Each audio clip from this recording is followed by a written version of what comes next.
Bonjour à tous, alors dans cette vidéo nous allons voir comment créer une macro permettant d'importer un fichier, de le traiter, l'exporter en format PDF et tout cela en partant d'une feuille paramètres qui donne l'adresse du fichier importé ainsi que l'adresse du dossier des exports PDF que je vais générer.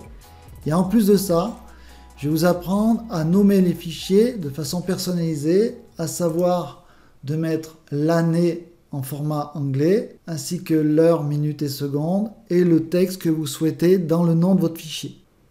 Pourquoi utiliser ce système de nommage de fichiers? Tout simplement pour tracer le jour, l'heure, ainsi que les informations texte que l'on souhaite, et pouvoir éviter d'écraser à chaque fois le PDF, à chaque lancement de macro. Allez, je vous montre tout ça, c'est parti! Alors avant de commencer, je vais d'abord créer mes dossiers où je vais stocker mes fichiers d'import et mes fichiers d'export. Donc je vais sur le disque C, voilà. Là je fais nouveau dossier et je vais créer par exemple un dossier macro. Alors vous lui donnez le nom que vous souhaitez, entrée. Et puis à l'intérieur de ce dossier, je vais créer un dossier qui s'appelle nouveau dossier. Je vais l'appeler import. D'accord. Et un dossier export.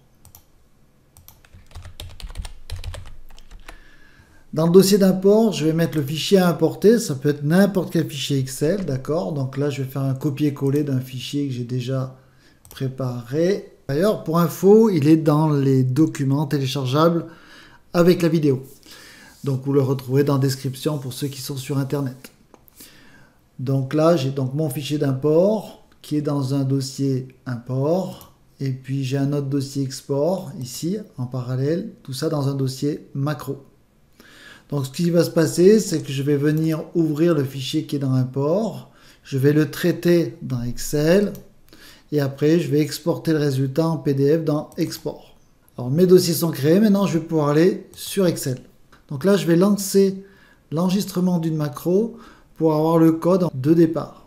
Développeur, enregistrer de macro. Donc je vais saisir le nom de la macro, donc import, underscore, export. Je rappelle qu'il ne faut pas d'espace et de tiret dans le nom de la macro. Là, vous pouvez rajouter un raccourci si vous le souhaitez. On va l'enregistrer dans ce classeur et on va faire une description, on va dire macro. Import, export. Et je lance un macro. Donc là, maintenant, tout ce que je vais réaliser va être enregistré. Donc je vais faire fichier, ouvrir, parcourir. Donc je vais sur le disque C, je vais dans macro, et puis import, et j'ouvre mon fichier. Donc je fais ouvrir ou double-clic. Voilà. Donc, je suis allé parcourir les dossiers, j'ai ouvert le fichier à importer. Donc le fichier Excel à importer peut être n'importe lequel, du moment qu'il soit au format XLS ou au CSV pour ceux qui souhaitent importer du fichier CSV. Donc là maintenant on va effectuer des travaux, on va dire pour montrer voilà, que l'on peut faire des travaux.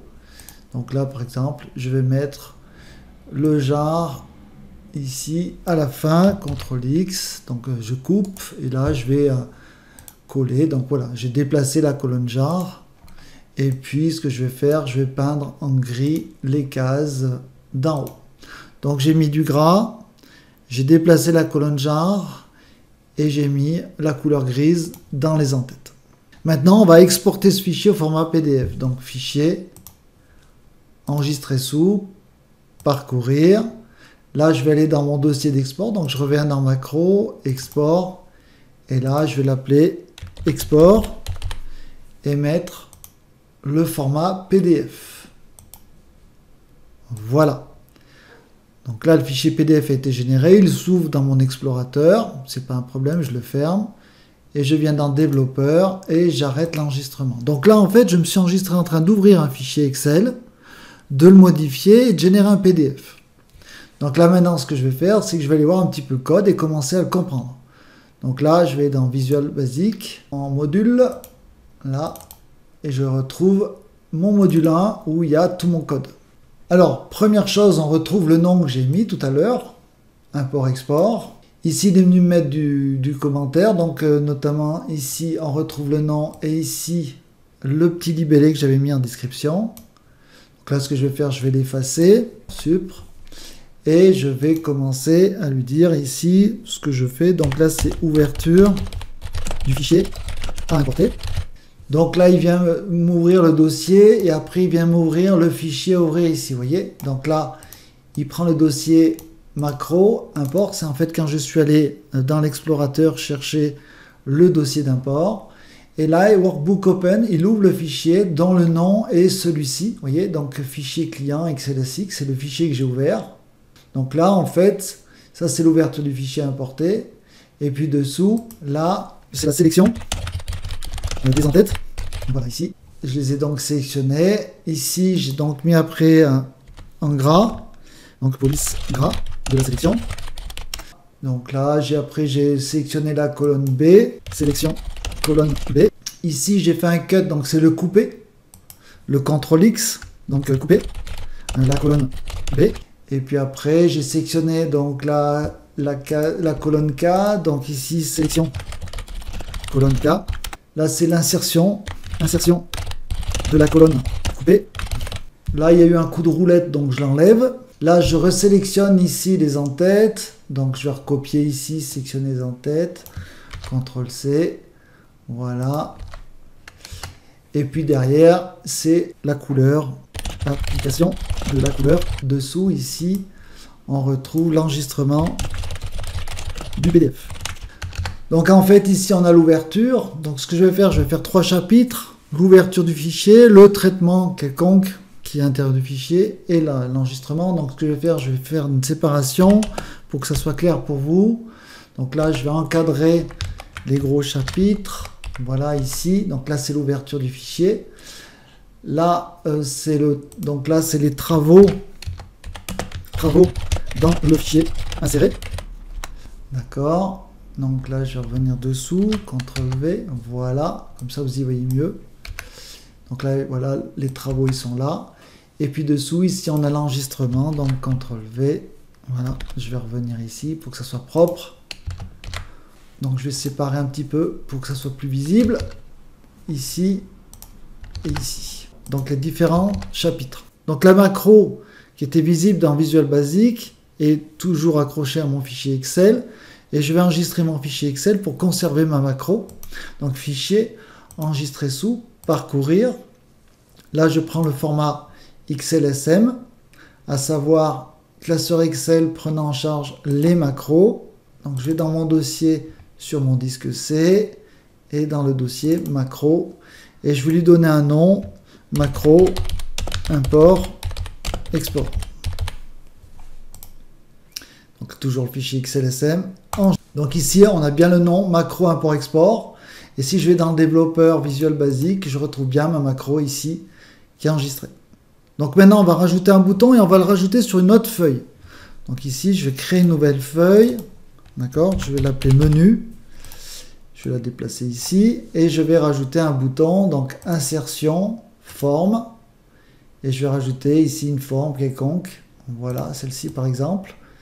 Et donc cette forme va me servir de bouton. Donc là, je vais faire clic droit sur ma forme. Affecter une macro. Et là, je prends la macro ici et je fais OK. Donc là, lorsque je vais cliquer sur cette zone bleue, donc sur cette forme, je vais lancer la macro. Je vais rajouter un texte sur mon bouton pour que ça soit plus sympa. Donc, clic droit sur la forme, modifier le texte. Et là, je vais mettre macro, import, export. Alors, je peux modifier la police de mes caractères. Donc, je fais modifier le texte ici et je peux augmenter la taille de mon texte ici et la centrer au milieu de ma forme. Si je lance la macro, donc je vais cliquer sur la forme, la macro se lance, mon fichier PDF est créé, donc je peux fermer mon viewer de PDF et je vois ici que le fichier est toujours ouvert. On va rajouter une instruction pour fermer le fichier et donc je vais vous montrer maintenant comment réaliser. Alors, ce qui serait bien et ce qui serait judicieux, ça serait de pouvoir fermer le fichier une fois que le travail était effectué. Donc là, je vais retourner dans ma macro, ici, d'accord. Développeur, enregistrer une macro, OK. Je sélectionne mon fichier donc d'import et je fais fichier, fermer, ne pas enregistrer. Donc là, j'ai enregistré la procédure de fermeture de mon fichier d'import. Et ce que je peux faire aussi, c'est sélectionner ma feuille 1 ici et la purger, la nettoyer. Donc là, elle est tout de suite, elle est nettoyée parce que la macro n'a pas été active. Et là, je fais clic droit, supprimer.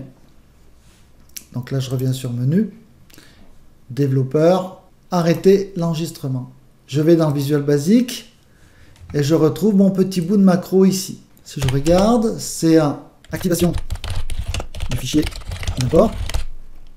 D'accord, ici, activate. Là, il le ferme. Donc là, c'est la fermeture du fichier d'import. Ça, c'est autre chose. Donc ça, c'est la sélection de la feuille 1. Et là, c'est ici, c'est la sélection des cellules. Et là, dessous, effacer le contenu des cellules. Et là, dessous, c'est sélection de la feuille menu. Donc, ce que je vais faire maintenant, c'est que je vais positionner ces bouts de code au bon endroit. Vous voyez ici, pour fermer le fichier, donc activation du fichier d'import, on va le faire une fois qu'on aura enregistré notre PDF. D'accord? Donc ici, ce que je vais faire, je vais couper ce bout de code et je vais venir ici et je vais positionner mon bout de code. Donc là, j'active ma feuille, d'accord? Et je viens donc la fermer.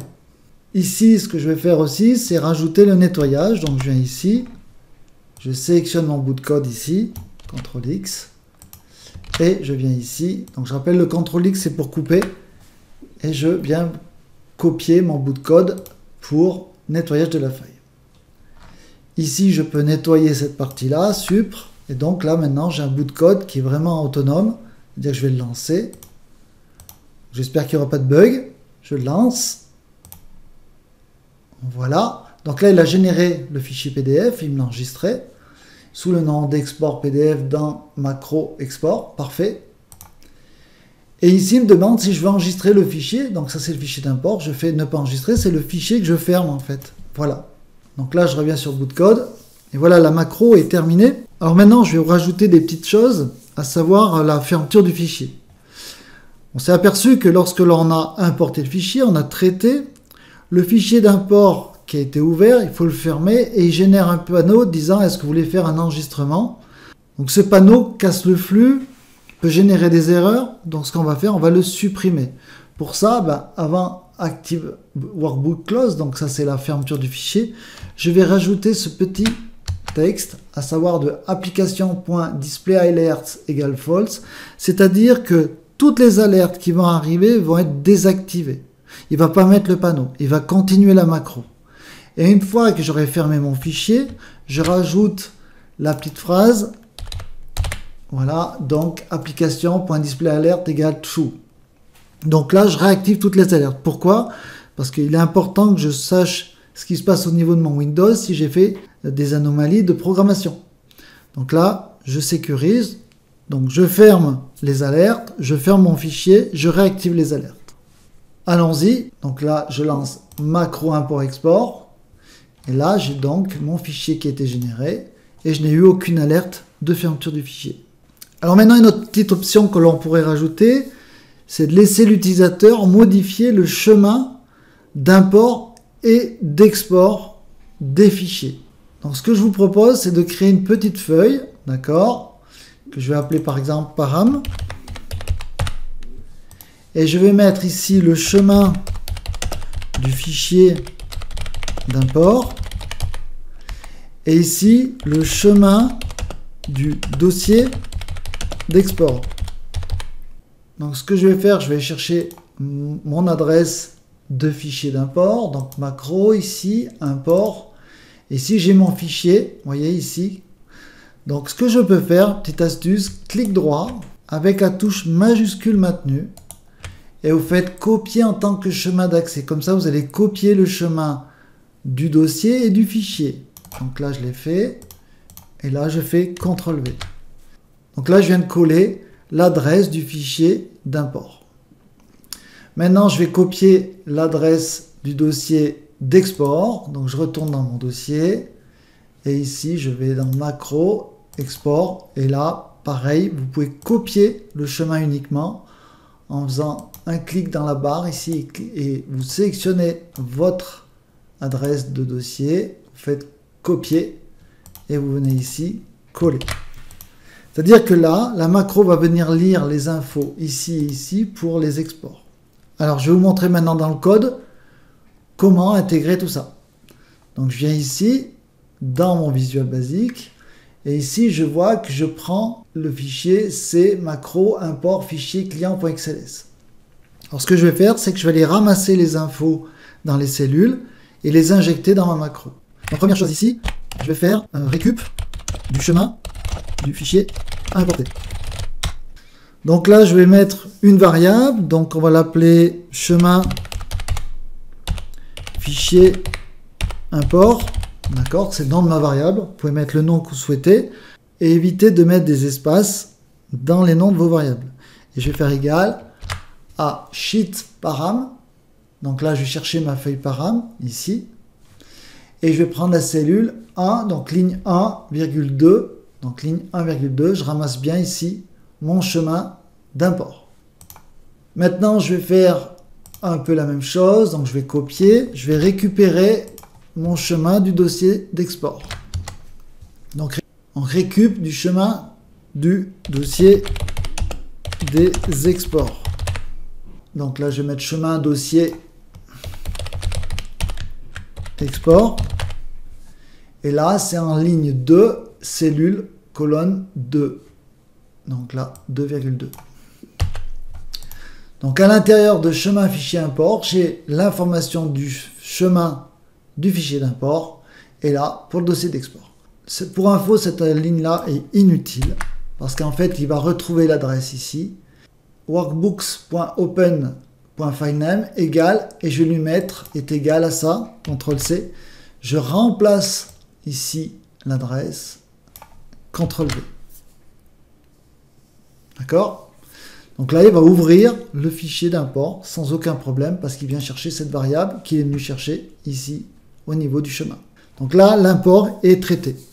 Donc maintenant, je vais gérer l'export. Donc l'export se fait ici. Donc ça, à nouveau, je peux le supprimer parce qu'en fait, ici, je retrouve le chemin. D'accord? Alors, vigilance, parce qu'ici, je l'ai fait exprès, je vous ai mis l'adresse d'un dossier.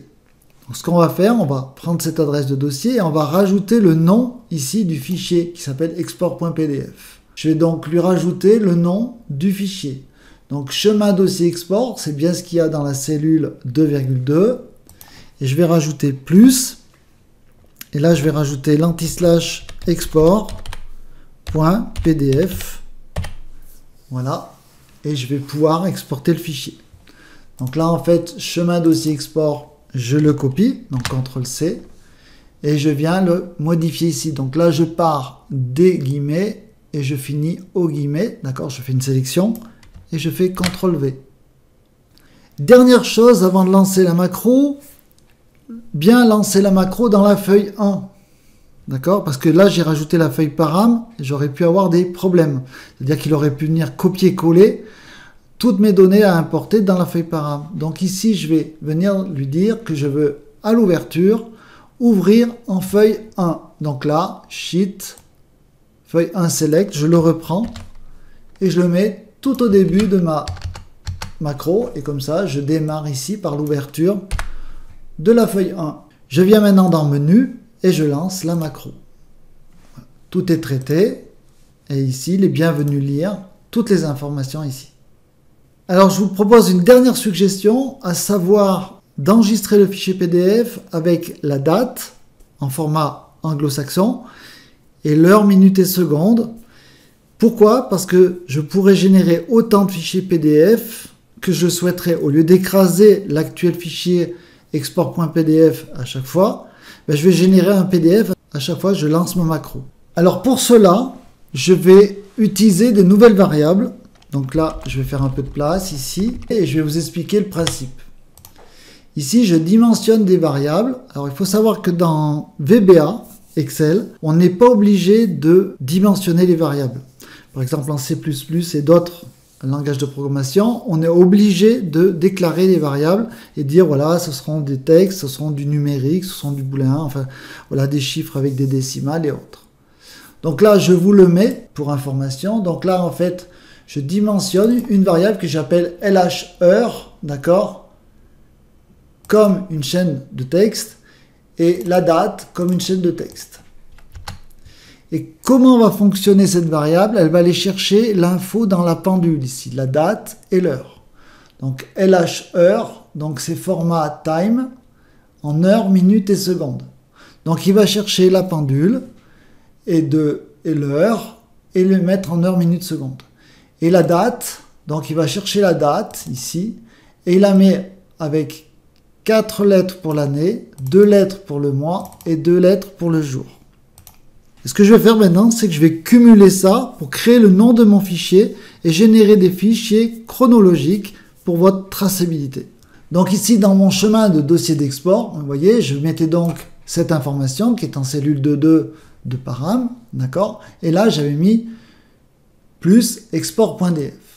Donc ce que je vais faire, c'est que je vais enlever ça. Et maintenant, je vais donc rajouter l'anti-slash, d'accord, plus la date, L-A-D-A-T-E, qui en fait est la variable ici, plus, je vais rajouter un underscore entre la date et l'heure, donc je réouvre des guillemets et je mets un underscore à l'intérieur, plus, je rajoute L-H-E-U-R-E, donc je rajoute l'heure, d'accord, plus, je vais rajouter export.df. Donc, ça, par exemple, à l'heure où je suis, là, je suis le 4 avril 2023, donc ça va me mettre 2023 04 04, plus un underscore, plus l'heure, donc là, c'est 13h56, donc ça me mettra 13h56, et derrière, on va rajouter export.pdf. Là, j'ai fait une petite erreur, il ne faut pas rajouter le slash, mais je peux rajouter un underscore. Si j'avais rajouté un slash, j'aurais perturbé le système. Je vais donc lancer ma macro et voir si ça fonctionne. Donc je vais dans Menu et je lance la macro. Ici, donc la macro c'est bien exécuté sans bug, parfait. Et je vais aller voir mon dossier d'export. Donc là, dossier, export. Et là maintenant, je génère bien un PDF avec la date, l'heure et le texte que je souhaite. Voilà, cette macro est un petit peu plus compliquée que les précédentes. N'hésitez pas à laisser des messages. Et puis je vous laisserai les fichiers en accès libre pour vous entraîner. Je vous souhaite une belle journée et à bientôt.